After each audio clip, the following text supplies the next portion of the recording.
Hey guys, BuckskinDave here. Just working with this Sharps rifle I built. It's got a 28-inch barrel. These are black powder loads. 515 grain lead bullet with black powder. And this is a duplex load. And so I'm getting ready to, I just shot a couple of close shots. It's shooting pretty much dead on. This is a really accurate rifle. I'll want to shoot it a little further distance here in a while. Our Greenfield elk hunt has been open since August 1st, but it's been so hot. And now with September rolling in, it's cooling down a little bit and might be a time to go out and see if I could put an elk in the freezer. Price of beef these days, and I like beef and I buy beef, but boy, an elk in the freezer would sure make a difference in the food bill. Anyway, why don't you grab a cup of coffee? Let's go in the shop and we'll talk about this black powder load for a second and we'll go from there. All right. Love the smell of black powder in the morning. Love it. Well, the 22-250 is ready for coyotes. I got it shooting really good. I got a 50 grain nylon tip bullet going out of here. Almost to the super performance. So anyway, this is done. So let's put this over here. And let's get this one up on the chopping block.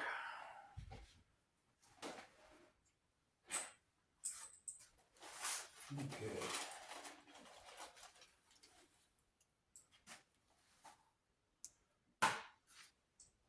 Yeah, this year I want to try to, normally I use modern rifle for elk and deer, mainly because I just can't afford to miss a shot because I don't have the range. And yeah, I know this thing will shoot a lot further than my eyes will let me see. But I think I'm going to work with the elk season. I got two hunts. I got September, and it's a cow hunt with any weapon. But I got to be near the fields. It's a green hunt. I got to be near the grass fields, alfalfa fields, pastures, whatever, irrigated pasture. Then I also have a late November, like after Thanksgiving, and it's a muzzleloader hunt. And it's a fun hunt. I really like the deer hunt during that time, but I didn't get that tag this year. But I do have that muzzleloader hunt for elk. It's a fun hunt.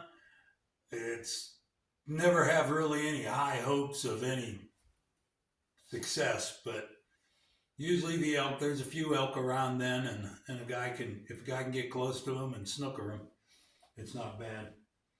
But I do have a spot that I'm going to try to hunt with this rifle for elk, and we're going to see how it goes. So I don't recall, I'd have to look in my book.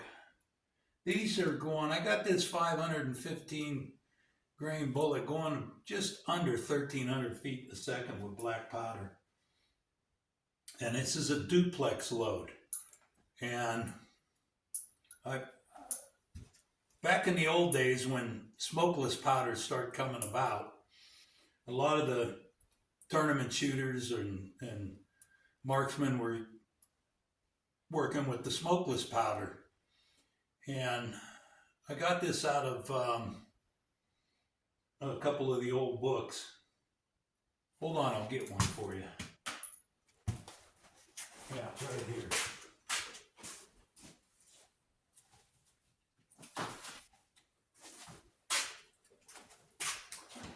Ned Roberts' book. Ned was right in the middle of this time period, and he wrote a lot of stuff about it. It's an excellent book if you're interested in black powder shooting. It goes through a lot of stuff. The interesting thing to me was when he got to the powders and stuff, and he talks about the transition into smokeless powder. And one of the first smokeless powders that came out, it was measured not by weight like we do now with smokeless powder.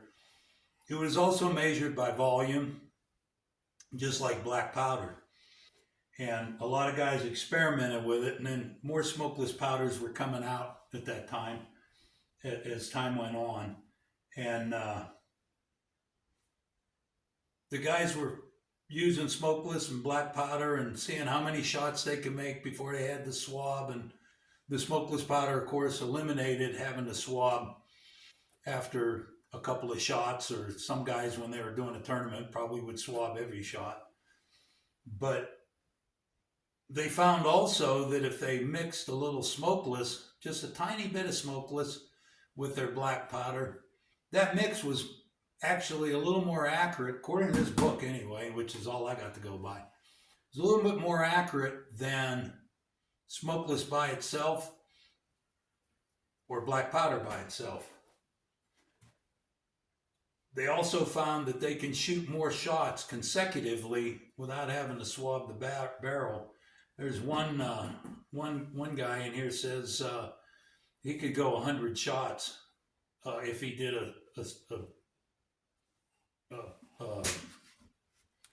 geez, my mind's a little shot today. If he went with a duplex load, which meant a little bit of smokeless. I started experimenting with it, and there's one of the old Lyman books. It was, I don't know if I can even tell you which one it was. Yeah, I got this 46th edition Lyman book, and it's old, but it actually has, if I can find it, 4590 loads.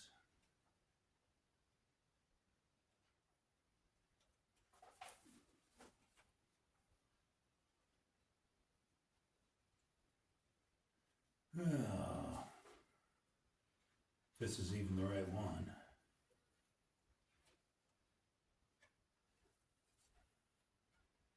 I can't find it now. It actually had 4590 loads in it. This is the right one. Anyway, it has 4570, 4590, and I think it even has 5090 loads in it. Here we go. 5090 sharps. And it actually shows the duplex load. And the powder they're using is SR 4759, which I have a couple of pounds of it because I've had it for a long time. It's a really good powder. And that's what they were using in this book. And they're talking for 7 grains of 4759 in the duplex load, and then putting their black powder on top of it. So this book gave me a start to work with that I thought would be reasonably safe. And the last time I did a video on this, one fellow was put a comment in, and he says, you can actually load, you can start with like 4 grains or 3 grains of smokeless, and you can work it up, and you can actually see the cleanness in the barrel move upward, up the barrel as the smokeless powder burned. And that's why I like it. It cleans the barrel. And if you're on a hunt and you want to shoot at several shots, or you do shoot several shots, which I never shoot more than 1 or 2 shots on a hunt anyway, it keeps it clean. And like if you're on a camping trip, you know, I'd probably swab it before I went to bed at night anyway.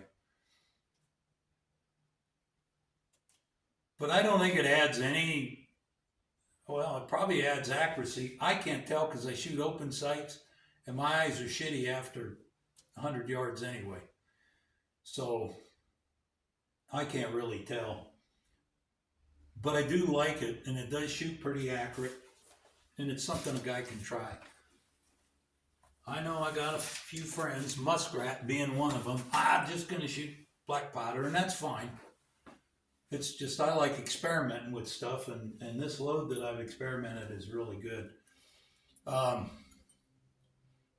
This book talks about using 2F powder, and a lot of the guys, not necessarily these guys because they didn't have as many choices, but a lot of guys present day that shoot these types of matches, steel matches and such, a lot of them use 1F, and a lot of them use cartridge.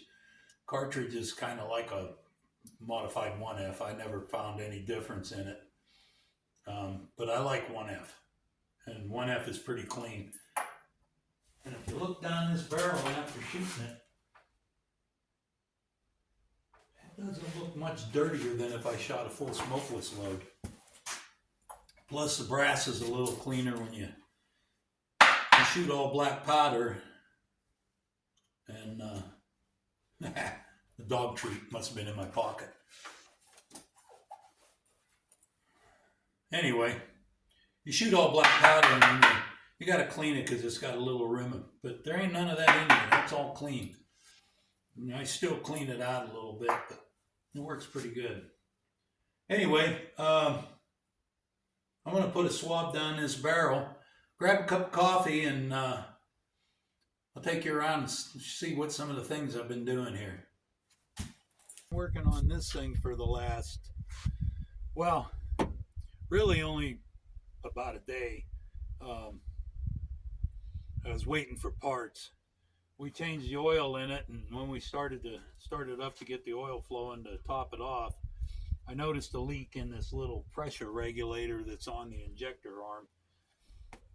So we took it apart, and it took a couple tries to get the right one. As a matter, it seems like the part that I took off had a number on it, and that number was in the books, and we ordered it and we got it here. It wasn't the right part with that number on it. I mean, it was the number off the part, and it wasn't the right one. And I think probably the people selling the parts had the numbers messed up.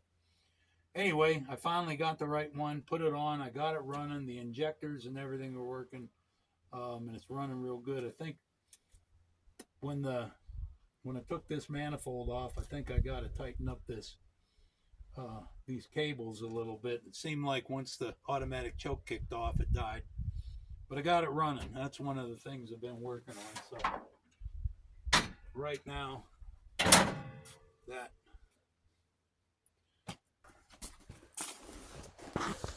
You can see the backhoe we just passed. I have trouble with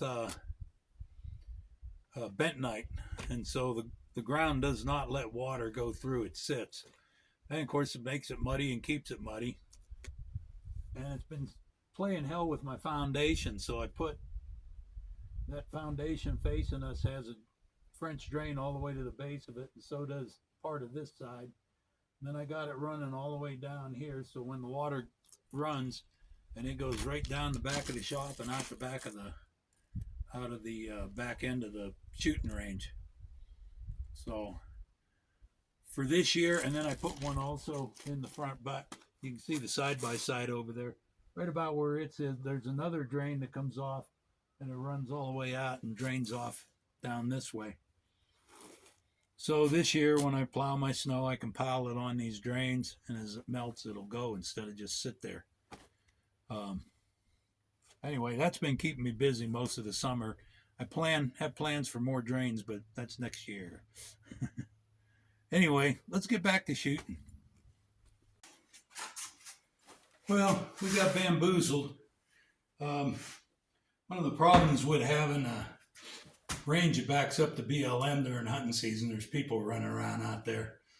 So a couple of folks went up there that I know, and I was waiting for them to come back, and it's getting windy. So no more shooting today, but next time we'll be shooting because I'll pick a time when I can get it done. This is the one we're going to shoot. I built this one. It's got an Italian action. It has a C-Sharps barrel on it. Man, it's a nice barrel. And this piece of wood I got, all the wood I got, they're spare parts that somebody had. I put a 28-inch barrel on it.